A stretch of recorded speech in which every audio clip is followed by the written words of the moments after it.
హైదరాబాద్ గాంధీ ఆసుపత్రిలో ఆసిఫాబాద్ ఘటన బాధితురాల్ని బీఆర్ఎస్ నేతలు పరామర్శించారు. ఈ ఘటన జరగడం దారుణమన్నారు. కాంగ్రెస్ ప్రభుత్వం వచ్చాక లా అండ్ ఆర్డర్ అదుపులో లేదని హరీష్ రావు అన్నారు. కాంగ్రెస్ ప్రభుత్వం వచ్చాక ఎన్నో హత్యలు జరుగుతున్నాయన్నారు. భూపాలపల్లి జిల్లాలో రక్షించాల్సిన పోలీస్ మహిళా కానిస్టేబుల్ మీద స్వయంగా వాళ్ళ ఎస్ఐ గారే అత్యాచారం చేసినట్టుగా మనందరం కూడా చూశాం.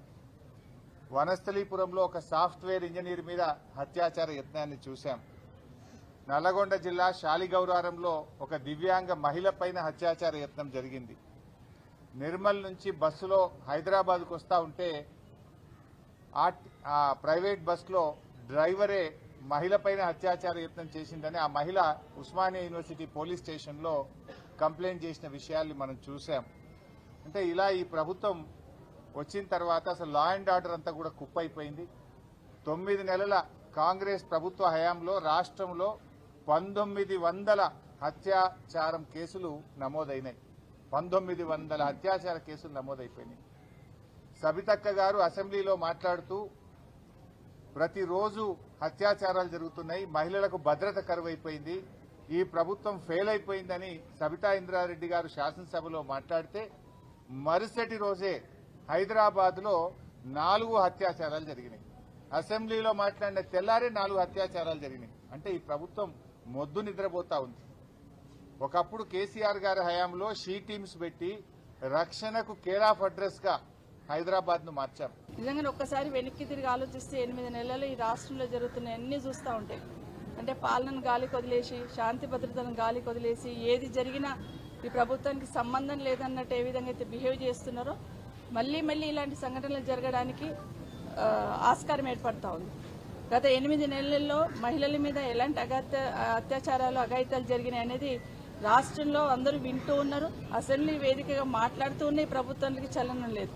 దాదాపుగా 1800 పైచిలకు సంఘటనలు మహిళల పట్ల జరిగిన సంఘటనలు చూస్తున్నాం.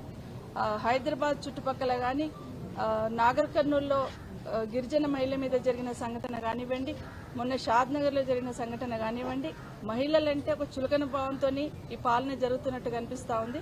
మహిళల పట్ల అగత్యాలు జరుగుతూ ఉన్న, అత్యాచారాలు జరుగుతూ ఉన్నా స్పందించడానికి ఈ రాష్ట్ర ముఖ్యమంత్రి గారికి కనీసం తీరిక కూడా లేని పరిస్థితి చూస్తూ ఉన్నాం. నిజంగానే దేశంలో కానీ రాష్ట్రంలో కానీ మహిళల పట్ల అత్యాచారాలు జరుగుతూ ఉన్నప్పుడు డెఫినెట్ గా ప్రభుత్వాలను స్పందించాలి. కానీ మన రాష్ట్రంలో ముఖ్యమంత్రి గారు ఇన్ని సంఘటనలు జరిగిన హైదరాబాద్ లో ఆర్టీసీ బస్ లో మహిళ మీద అత్యాచారం జరిగినా పట్టించుకునే వాళ్ళు లేరు. సురేందర్ రెడ్డి నా అగ్రికల్చర్ ఆఫీస్లో 52 ఏళ్ల వయసు ఈరోజు మేడ్చల్ల ఊరేసుకొని చనిపోయిండు, రుణమాఫీ కాలేదని. ప్రతి ఒక్క రైతులు కూడా మా కేసీఆర్ పాలనలో రైతులు ఎంత ఆనందంగా ఉన్నారు, ఎంత పంటలు పండించారు, దేశానికి ఆదర్శంగా నిలిచింది. మా తెలంగాణ రాష్ట్రం పంటలలో రైతులల్లో అంత మంచిగా నడిచే రైతులన్నలు ఇవాళ కాంగ్రెస్ వచ్చినాక అతలం పుతలం అయిపోతుంది. రుణమాఫీ చేస్తా అంటారు, మోసపూడితే మాటలు చెప్తారు, 32 కోట్లు అంటారు, 31 కోట్లు అంటారు, 42 కోట్లు అంటారు, మళ్ళీ ఆఖరికి ఇచ్చేది 10-12 కోట్లే. అవి కూడా ఎటు కాకుండా ఇచ్చేసారు. మళ్ళా గుడ్ల మీద ఒట్లు తింటారు, దేవుళ్ళ మీద ఒట్లు తింటారు. ఆ ఒట్లకు కూడా సరిగా చెయ్యరు. ఎక్కడ చూసినా ఇప్పుడు చూసినా అత్యాచారాలు, గుండాయిజము, రౌడీజము ప్రతి జాగాలో కూడా ఇదే నడుస్తుంది. దయచేసి ప్రజలందరూ కూడా అల్లకల్లోలంగా ఉన్నారు. మంచిగా ప్రభుత్వం నడవాలి. కాంగ్రెస్ ప్రభుత్వం వచ్చినాక పెద్ద స్కీములు చెప్పిర్రు, కానీ వాళ్ళు ఏం ఇంప్లిమెంట్ చేయలేకపోతున్నారు. రైతులను కూడా రుణమాఫీ చేసి రైతులను ఆదుకోవాలని కూడా, మిగతా రుణమాఫీ చేసి ఆదుకోవాలని కూడా